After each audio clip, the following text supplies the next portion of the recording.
Fala, meus amigos. Estamos aqui mais uma vez para compartilhar a palavra de Deus com vocês. E a frase de hoje, o texto de hoje é o seguinte: Por que Jesus falou essa. Por que Jesus perguntou isso aos seus discípulos? Olha só. Se alguém quer vir após mim, negue-se a si mesmo, tome sobre si a sua cruz e siga-me. Nós já ouvimos bastante sobre esse texto, né? Muitos versículos, muitos folhetos na rua, muitas pregações. Mas por que será que Jesus falou isso para os seus discípulos? É claro que tem um contexto, e esse contexto se encontra aqui no início da leitura, no capítulo 16, no versículo de número 13. Ele vai dizer assim: Chegando Jesus às partes de Cesareia de Filipe, interrogou os seus discípulos, dizendo: Quem diz os homens ser o filho do homem?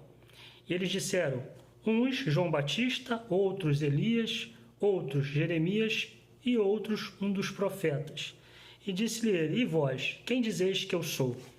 Então, Jesus está conduzindo os discípulos para um novo ciclo da missão. Veja, Jesus leva os discípulos para Cesareia de Filipos. Lá tem uma caverna que se é prestado um culto ao deus Pan, e ali se tem toda uma visão da morte, de inferno, de tudo aquilo que é de trevas. Jesus para naquele ambiente e vai fazer a explicação que as portas do inferno, como aquele tipo de culto, né, aquela maneira terrível, não poderia prevalecer contra a sua igreja. A gente não vai falar sobre isso agora, a gente vai falar do que, por que Jesus falou isso aos seus discípulos. Então, ele vai interrogar os discípulos e vai perguntar: o que andam falando ao meu respeito, do Filho do Homem? Quando ele fala Filho do Homem, ele está tomando o título de divindade lá do livro de Daniel. Então, os discípulos vão dizer: olha, uns dizem que tu é Elias, um dos profetas, ou Jeremias, tal. E aí ele vai dizer: e vocês?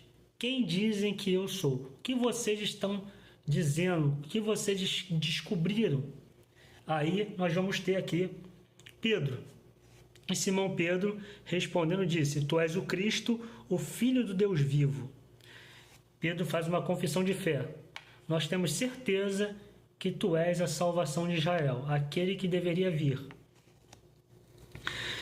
Jesus respondeu e disse-lhe: Bem-aventurado és tu, Simão Barjonas, porque não foi carne e sangue que tu revelou, mas meu Pai que está nos céus. Então, quando Jesus faz essa